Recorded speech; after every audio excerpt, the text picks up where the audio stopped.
La confusión desaparece cuando abrimos la Biblia.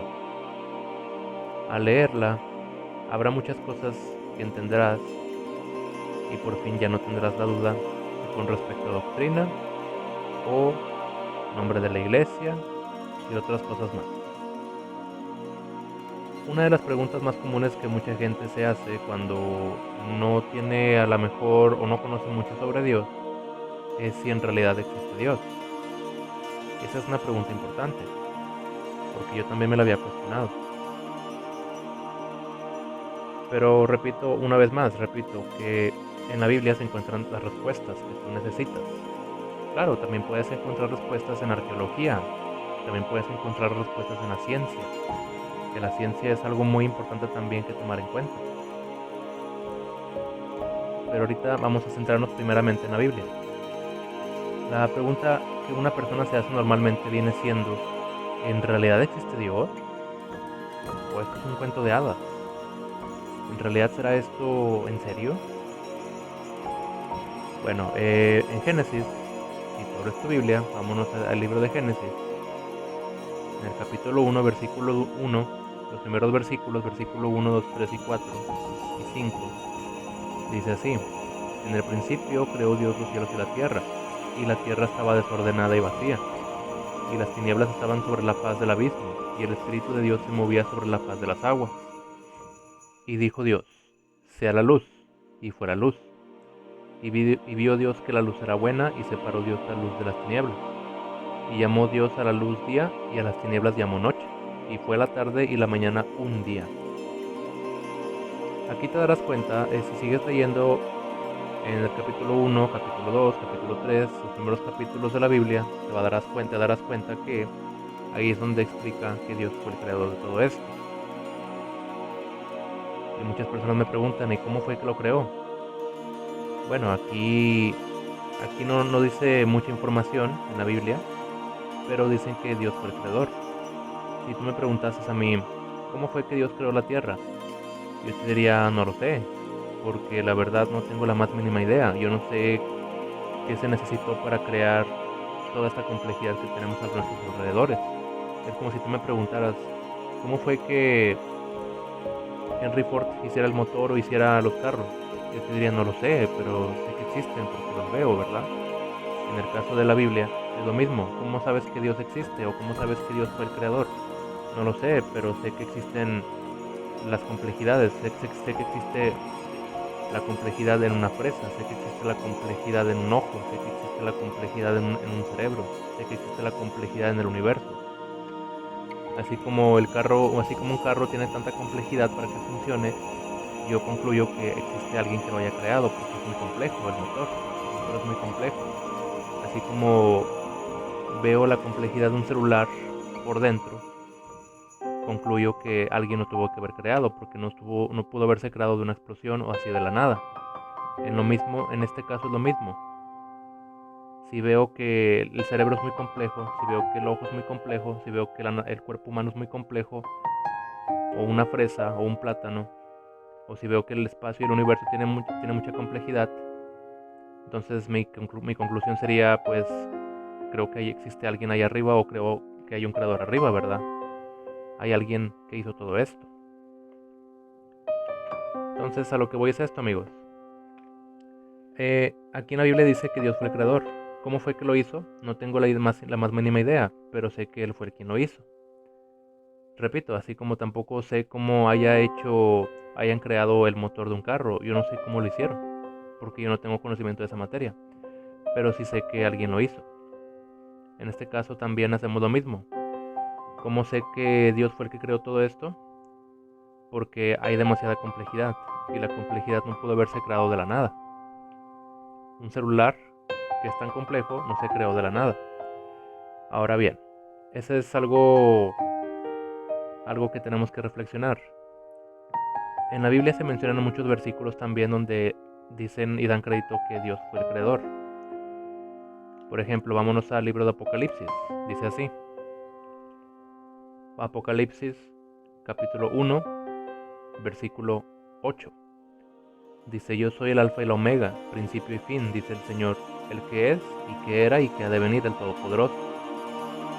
También más abajo en el versículo 11 dice: yo soy el alfa y el omega, el primero y el último. Hasta ahí. Entonces aquí dicen que Dios fue el creador. Pero yo cuando empecé a acercarme a Dios, yo la verdad con esto no me bastaba. Necesitaba más información. Y está bien.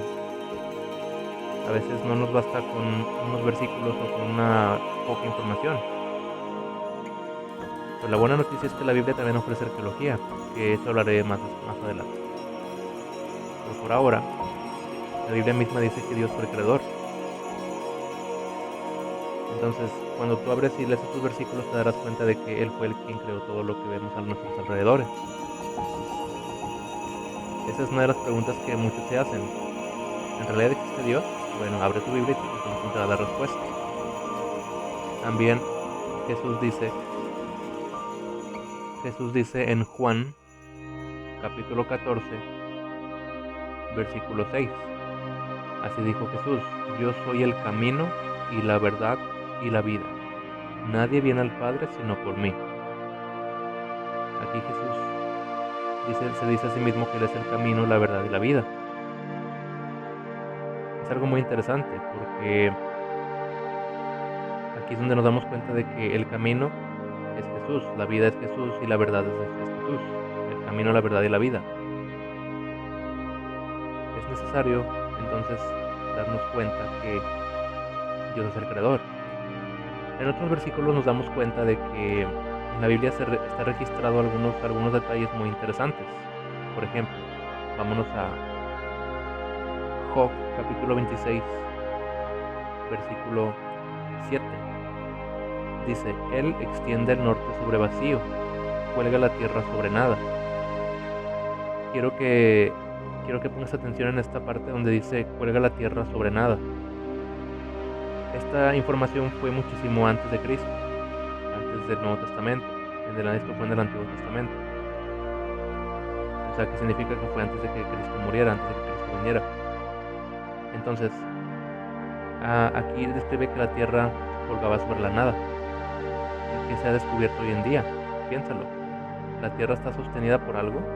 ¿La tierra está sobre algo? No, está flotando en la nada, es decir, está en el espacio.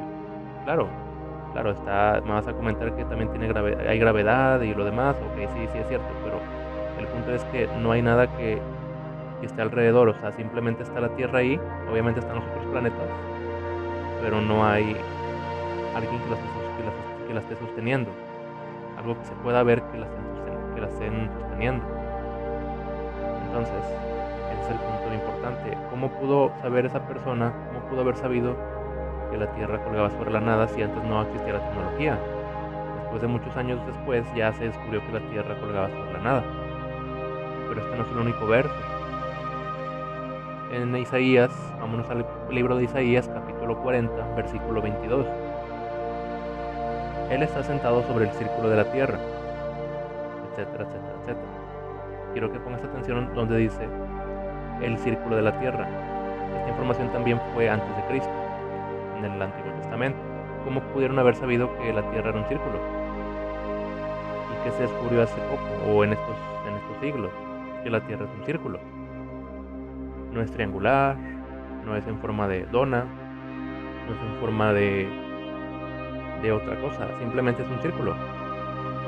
Así como estos detalles, amigos, así vas a encontrar en la Biblia respuestas que te pondrán a reflexionar y te darás cuenta de que vaya, creo que aquí vienen las respuestas que yo tengo, que yo necesito saber, ¿verdad? Es a lo que voy, amigo. Abres tu Biblia, la confusión desaparece. Continuaremos con estas preguntas más adelante. Continuemos con otra pregunta más, un poco diferente.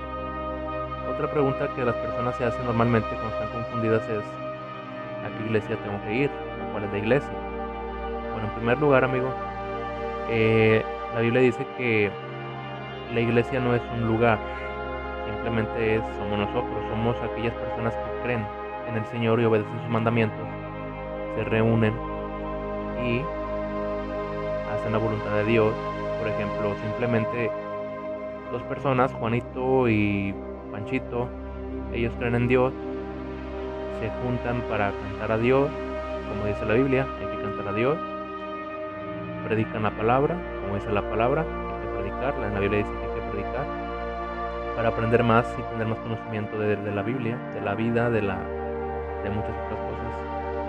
Y participar de la cena del Señor recordando la muerte de Jesucristo, recordando su cuerpo maltratado y recordando su sangre y todo lo que eso es todo lo que hay que hacer. Entonces, esa es la iglesia. Juanito y Panchito son la iglesia.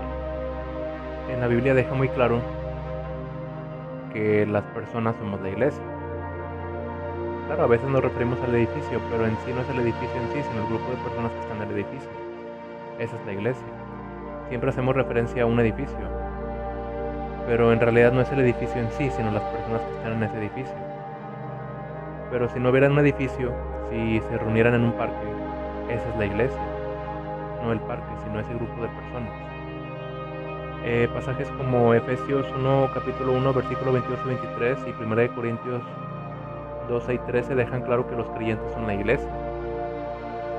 O sea, las personas, ese grupo de personas son la iglesia, no el edificio en sí. Entonces, a lo que voy es desde dónde está ese grupo de personas que se hacen llamar cristianos o ese grupo de personas que creen en un Dios o en un ser creador. ¿Dónde está ese grupo de personas? Es decir, ¿dónde está esa iglesia? ¿En qué edificio están? ¿En qué parque están? ¿En qué calle están?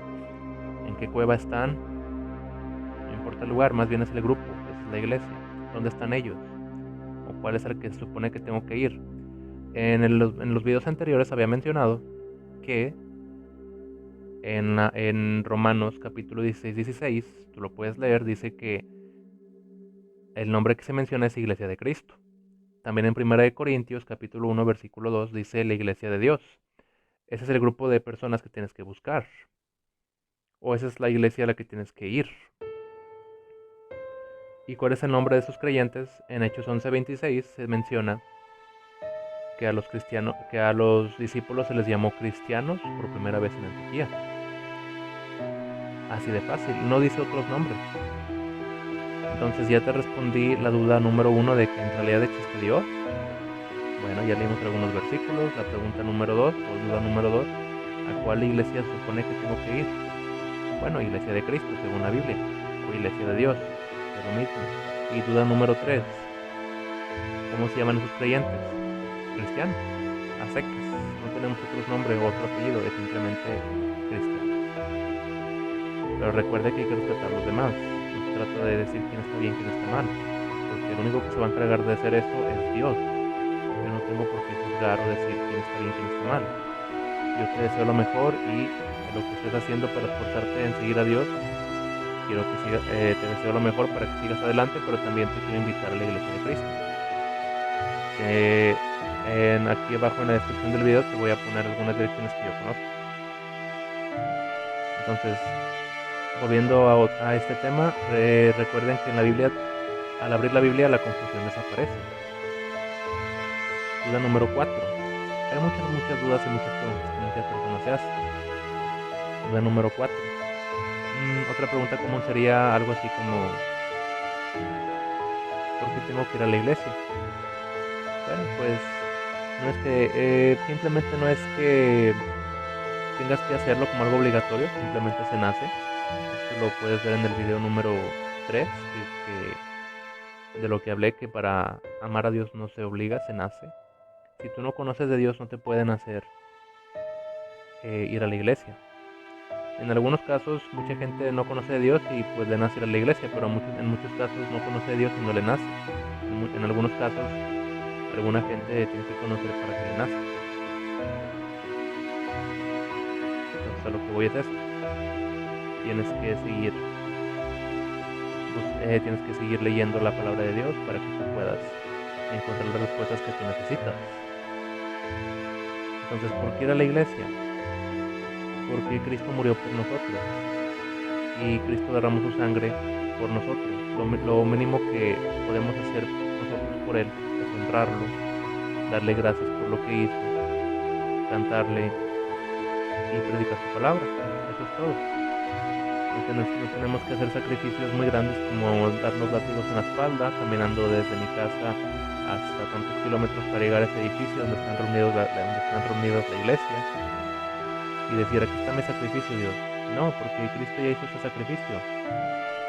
El único sacrificio que tenemos que hacer es simplemente, no es latigarnos a nosotros mismos, darnos golpes. No, el único sacrificio que tenemos que hacer es simplemente despertarnos temprano, ir a la iglesia y darle gracias a Dios, 1 hora, 2 horas, listo.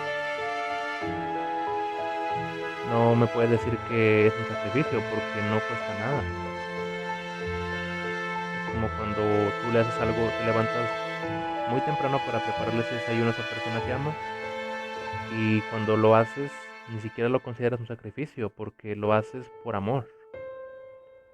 Yo le diría, en vez de sacrificio, le diría un acto de amor. A veces sacrificio tiene una connotación negativa, pero yo le diría algo como un acto de amor. Me levanté temprano para hacerte el desayuno porque quise. Vaya, qué sacrificio. No, no es sacrificio, es un acto de amor. En este caso, en la Biblia me levanté temprano para ir a la iglesia temprano, honrarle, cantarle, darle gracias, 1 hora, 2 horas. Listo, no es sacrificio, es un acto de amor. Muy bien amigos, tocaremos más temas como estos en otros videos. Si te gustó este video, dale un like, deseo lo mejor y suscríbete a mi canal para seguir compartiendo más videos. Nos vemos.